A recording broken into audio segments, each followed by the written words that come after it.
Break के बाद फिर से आप सभी का स्वागत है नेशनल लाइव में। और अब काला हिरण शिकार मामले में दोषी करार दिए गए सलमान खान की जमानत याचिका मंजूर कर ली गई है। जोधपुर सेशन कोर्ट में जज रविंद्र कुमार जोशी ने सलमान खान पर यह फैसला सुनाया। सलमान खान के वकील ने बताया कि सत्र न्यायाधीश रविंद्र कुमार जोशी की अदालत ने 50,000 रुपए के मुचकले पर उन्हें जमानत दे दी है। वो शाम तक जेल से बाहर आ सकते हैं। सत्र न्यायालय के इस आदेश की कॉपी को जब सीजेएम अदालत में भेजा जाएगा, जिसके बाद रिहाई का आदेश जोधपुर सेंट्रल जेल भेजा जाएगा।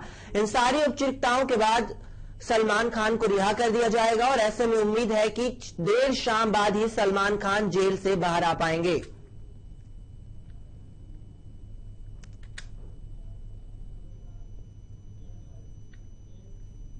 उत्तर प्रदेश में एक तरफ सीएम योगी आदित्यनाथ भारत बंद के दौरान पुलिस द्वारा बिना भेदभाव के कार्रवाई की बात कर रहे हैं, वहीं दूसरी तरफ यूपी के बीजेपी नेतृत्व के खिलाफ दलित सांसदों की नाराजगी लगातार बढ़ती जा रही है। पहले सीएम योगी से नाराजगी और अब पीएम मोदी से सांसद नाराज बताए जा रहे हैं। बीजेपी सांसद सावित्रीबाई फुले से शुरू हुआ सिलसिला चौथे दलित सांसद की नाराजगी तक पहुंच चुका है। अब नगीना से बीजेपी सांसद यशवंत सिंह ने मोदी सरकार से नाराजगी जताई है।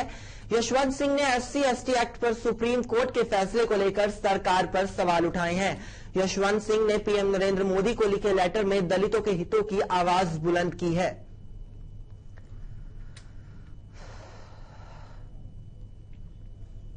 यूपी के आगरा में बीजेपी नेताओं की दबंगई देखने को मिली है। मामला आगरा के थाना ताजगंज क्षेत्र का है, जहां बीजेपी नेताओं अपने साथियों के साथ मिलकर होटल संचालक पर जानलेवा हमला कर दिया, जिससे होटल संचालक को जिला अस्पताल में भर्ती कराया गया, जहां उसकी हालत गंभीर बनी हुई है। होटल संचालक के मुताबिक वह अपने निजी काम से जा रहा था, तभी अचानक बीजेपी नेता और उसके साथियों ने हमला कर दिया। आपको बता दें कि बीजेपी नेता सुधीर राठौड़ और राम राठौड़ इससे पहले भी होटल संचालक के परिवार पर जानलेवा हमला कर चुके हैं।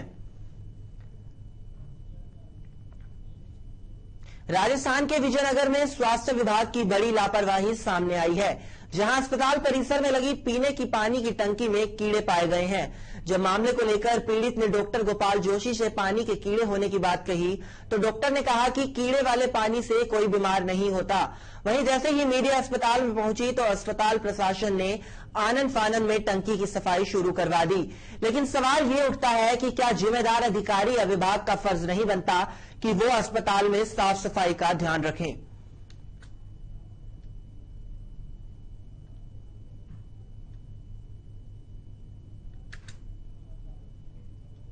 उत्तर प्रदेश के देवरिया में गौरी बाजार में लगभग 12 दिन पहले एक नाबालिग लड़की के साथ छेड़खानी का मामला सामने आया था, लेकिन पीड़िता के मामला दर्ज कराने के बाद भी पुलिस ने मुकदमा दर्ज नहीं किया और इस घटना के बाद आरोपी लगातार पीड़िता को धमका रहा था, लेकिन पुलिस ने कोई कार्रवाई नहीं की, जिसका खामियाजा पीड़िता के परिवार को भुगतना पड़ा। आपको बता दें कि लड़की के पिता के घर पर अकेले थे और आरोपी ने घर में घुसकर पीड़िता के पिता की गला दबाकर हत्या कर दी और मौके से फरार हो गया। वहीं मौके पर पहुंची पुलिस ने शव को कब्जे में लेकर पोस्टमार्टम के लिए भेज दिया है।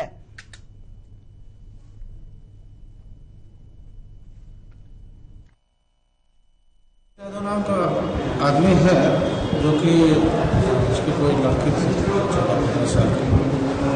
उसके साथ कुछ छेड़खानी हुई थी और उसने सुसाइड किया या उसको मारा गया, तो मुकदमा लिख गया है 302-376 में। विवेचना में सही बात आएगी, विवेचनाधीन है। खबर बिहार की राजधानी पटना से है, जहां पेयजल पाइपलाइन विस्तार होने को लेकर लोगों ने जमकर हंगामा किया है। इसका शिलान्यास करने पहुंचे पथ निर्माण मंत्री नंद किशोर यादव और पटना की मेयर सीता साहू को लोगों ने आक्रोश का सामना करना पड़ा। लोगों का कहना है कि पाइपलाइन की जरूरत हालात है और जिससे वजह से पानी का साफ नहीं आता और कई जगहों पर तो नाले का पानी आता है। इसका समाधान निकालने की जगह पाइपलाइन का विस्तार किया जा रहा है। वहीं आक्रोशित लोगों का कहना है कि इस मामले को लेकर जल बोर्ड से शिकायत की गई थी, लेकिन अब तक कोई संज्ञान नहीं लिया गया है।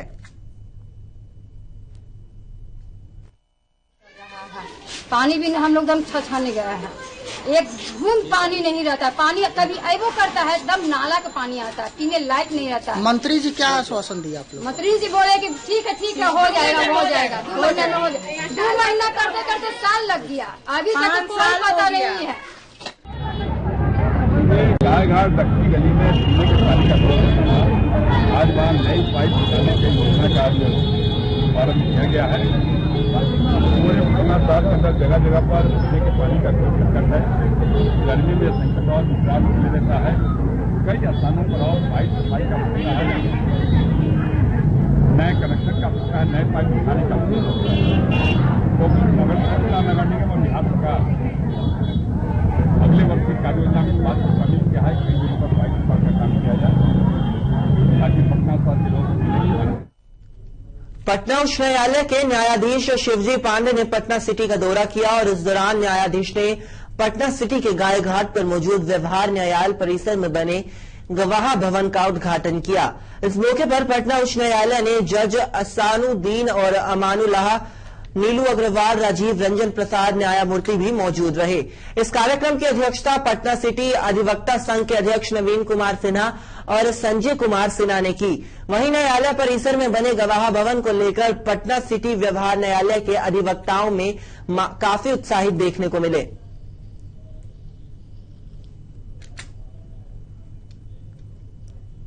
इटावा पुलिस को बड़ी कामयाबी हाथ लगी है, जहां पुलिस और बदमाशों के बीच हुई मुठभेड़ में पुलिस ने 4 बदमाशों को गिरफ्तार कर लिया है।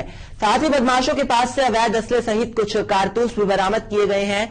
और बता दें कि ये बदमाश सहित 3 पुलिसकर्मी इस मुठभेड़ में घायल हो गए, जिसके बाद घायलों को पास के ही सामुदायिक स्वास्थ्य केंद्र में भर्ती कराया गया है। सभी बदमाशों के ऊपर हत्या, लूट जैसे 22 मुकदमे पहले से ही दर्ज हैं और फिलहाल बदमाशों को जेल भेज दिया गया है।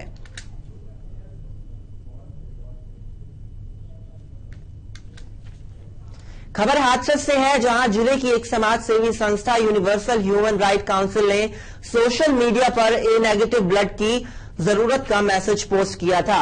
जब यह message sub inspector Rahul Sangwan तक पहुंचा तो उन्होंने यूनिवर्सल ह्यूमन राइट काउंसिल संस्था से फौरन संपर्क साधा और जरूरतमंद शख्स को रक्त दिया, जिसके बाद से पूरे जिले में हाथरस पुलिस चर्चा का विषय बनी हुई है। वहीं राहुल सांगवान की लोग काफी तारीफ कर रहे हैं और इतना ही नहीं, पुलिस अधीक्षक सुशील गुले ने राहुल सांगवान के इस कदम की तारीफ करते हुए उन्हें प्रशस्ति पत्र देकर सम्मानित भी किया। कल एक बात संज्ञान में आई, कोतवाली में तैनात प्रशिक्षणार्थी सब इंस्पेक्टर है, जिसको उसने व्हाट्सएप ग्रुप पे, फेसबुक पे देखा कि किसी को ए नेगेटिव ब्लड की आवश्यकता है, उसका ब्लड ग्रुप वो था। तो उसने तत्काल अपने से इनिशिएटिव लेके उस व्यक्ति को कॉल किया और पूछा कि ब्लड मिला है नहीं मिला है। तो नहीं मिला है तो मैं तत्काल आके दे दूं। और उसने जाकर वहाँ पे ब्लड डोनेट किया और जो बताया जा रहा है उससे कि उस बच्चे को तत्काल सही टाइम पे वो ब्लड उपलब्ध हो सका, क्योंकि इसने सही टाइम पे वो देख के। मामला कुशीनगर के पटरेहा थाना क्षेत्र के गंगुआ गांव का है, जहां एक ईंट भट्ठे पर छापेमारी कर पुलिस ने अंग्रेजी शराब का जखीरा बरामद कर लिया है। मुखबिर की सूचना मिलने के बाद क्षेत्र अधिकारी रामकृष्ण तिवारी ने छापेमारी कर 397 पेटी अंग्रेजी शराब बरामद की है और इस कार्रवाई से जहां शराब तस्करों में हड़कंप मच गया है, वहीं सीओ की इस छापेमारी में शराब तस्कर फरार होने में सफल रहे हैं और छापेमारी के दौरान बरामद की गई शराब के इस बड़ी खेप को स्थानीय पुलिस को सौंप दिया गया है।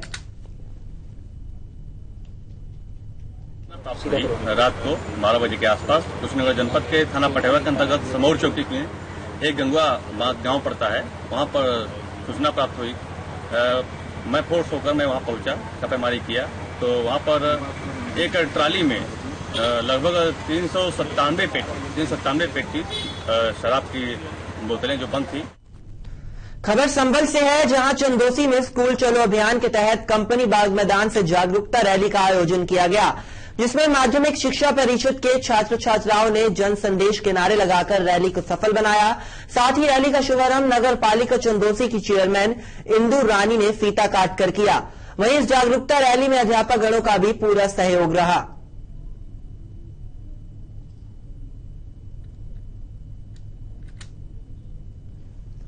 खबर मिर्जापुर से है, जहां स्वच्छता अभियान को लेकर बीजेपी को गहरा झटका लगा है। दरअसल एडीएम ने बीडीओ के साथ की बदसलूकी के मामले की वजह से पूरा काम ठप हो गया। वहीं इस मामले में कार्रवाई न होने से नाराज विकास कार्य से जुड़े अधिकारी और कर्मचारी भी विरोध कर रहे हैं, जिसके चलते जिले के 12 ब्लॉक में पीएम आवास से लेकर शौचालय निर्माण और निगरानी कार्य रुक गया है। और कर्मचारियों का कहना है कि जब तक आरोपी एसडीएम के खिलाफ कार्रवाई नहीं होती तब तक हम लोग इलाके में कोई विकास कार्य नहीं करेंगे।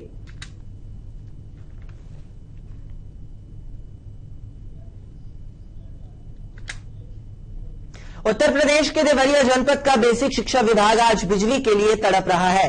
बिजली का लाखों का बिल ना चुका पाने के चलते बिजली विभाग ने इस ऑफिस का कनेक्शन काट दिया, जिसके बाद यहां काम कर रहे लोगों को अंधेरे में ही काम करना पड़ रहा है। देखिए इस पर हमारी एक खास रिपोर्ट।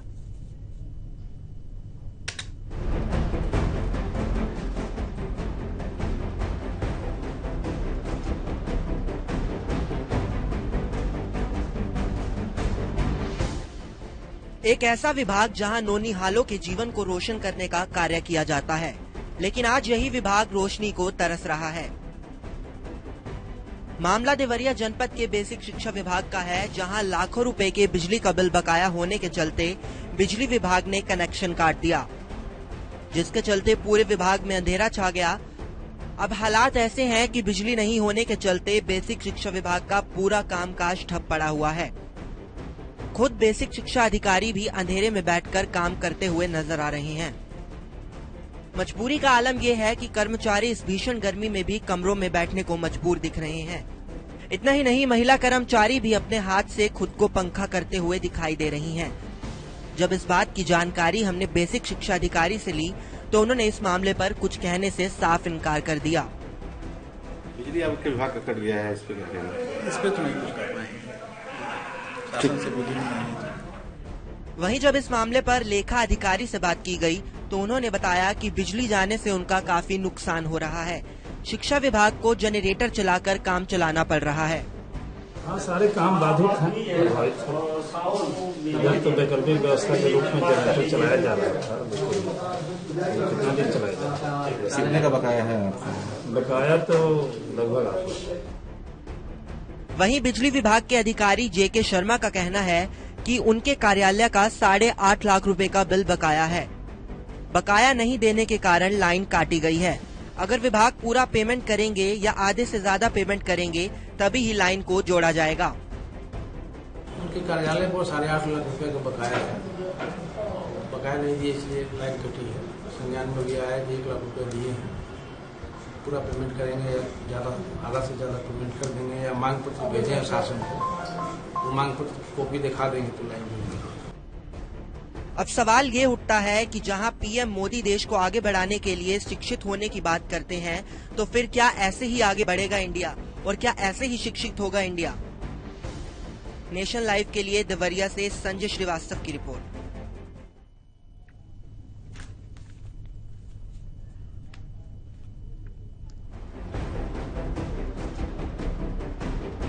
तो फिलहाल इस बुलेटिन में इतना ही। बाकी देश प्रदेश की बड़ी खबरों से जुड़े रहने के लिए देखते रहिए नेशन लाइव।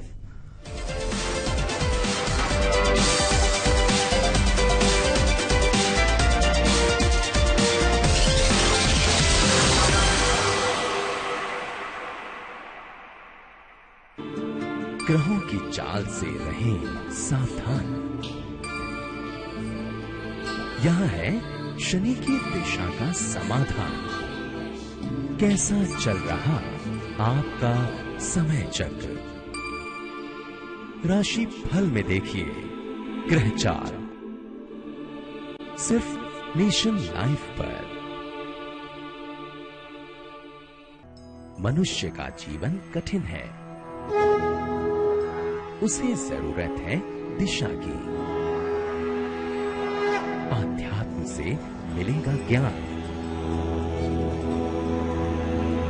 देखिए आध्यात्म दर्शन नेशन लाइव पर।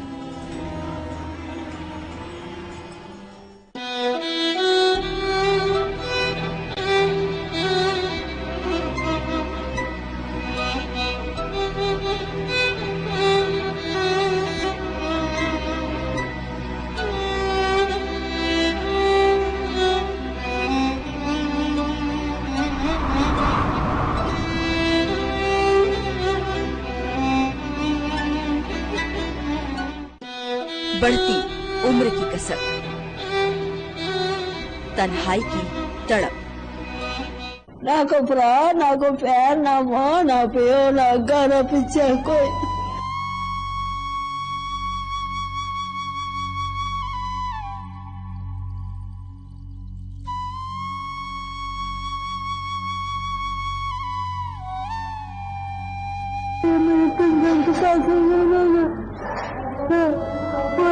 भाग गई।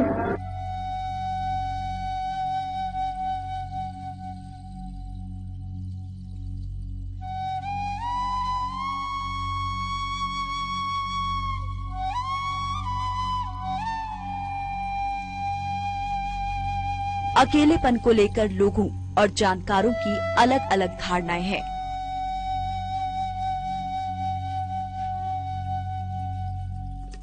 आज की भागदौड़ भरी जिंदगी में लोग अपने दिमाग को शांति देने के लिए नए नए हथकंडे अपना रहे हैं।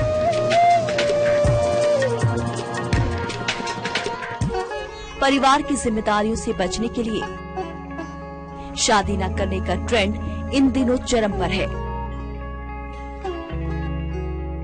बहुत से युवा प्रोफेशनल लाइफ में इस कदर डूब जाते हैं कि परिवार उन्हें बोझ लगने लगता है।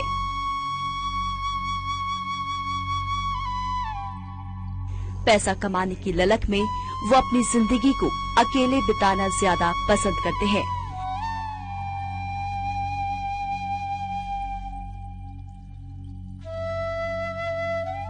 जहां ना कोई रोक टोक हो, ना जिम्मेदारियों का दबाव।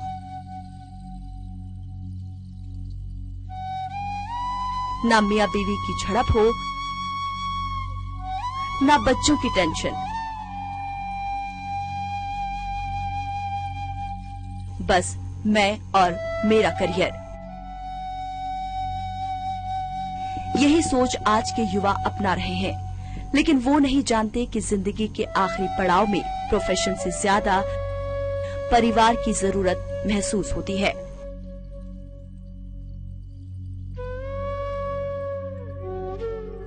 बुढ़ापे में इंसान इस कदर कमजोर हो जाता है कि वो काफी चीजों के लिए दूसरों पर निर्भर हो जाता है।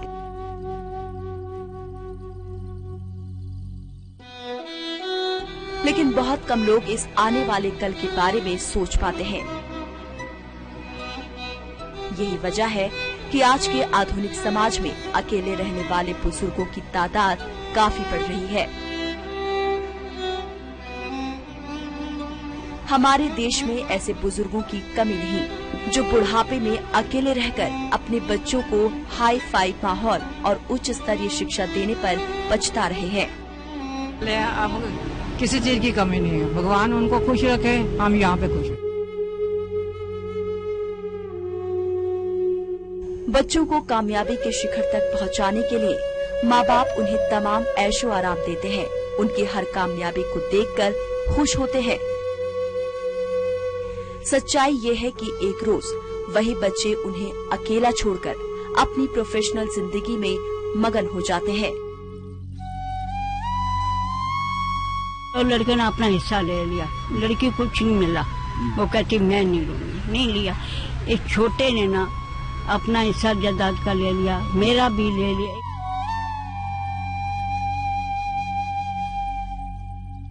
कोई बूढ़े माँ बाप को छोड़कर विदेश में सेटल है, तो किसी ने बुजुर्ग हो चुके माँ बाप को घर से निकालकर ओल्ड एज होम पहुँचा दिया है।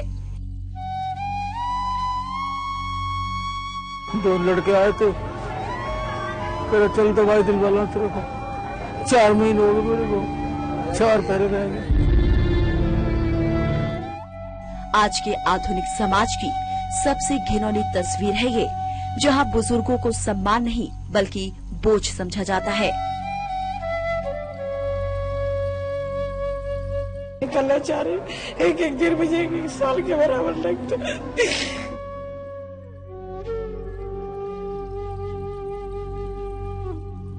क्या कभी किसी ने सोचा है कि उम्र के जिस पड़ाव पर उन्होंने अपने बुजुर्गों का साथ छोड़ा है, उस पड़ाव में उन्हें अपनों की सबसे ज्यादा जरूरत थी। पकड़ के चला ममता के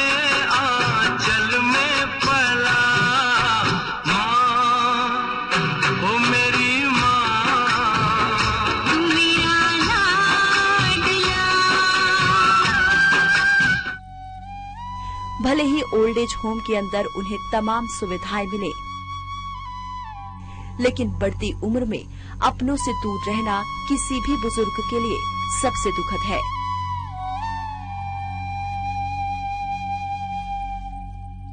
जिन लोगों को अपने बुजुर्गों के दर्द का अंदाजा नहीं, वो शायद भूल चुके हैं कि कल उन्हें भी बुढ़ापे की मार को झेलना है।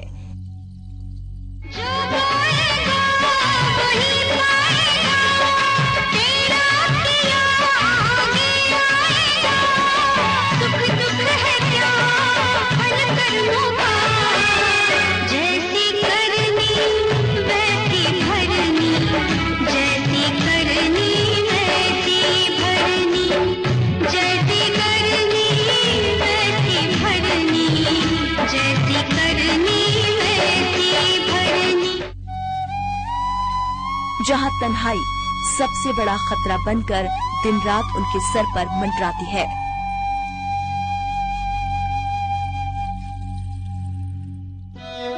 बुजुर्गों के लिए बड़ी पहल। अब गैरों पर आश्रित नहीं होंगे बुजुर्ग।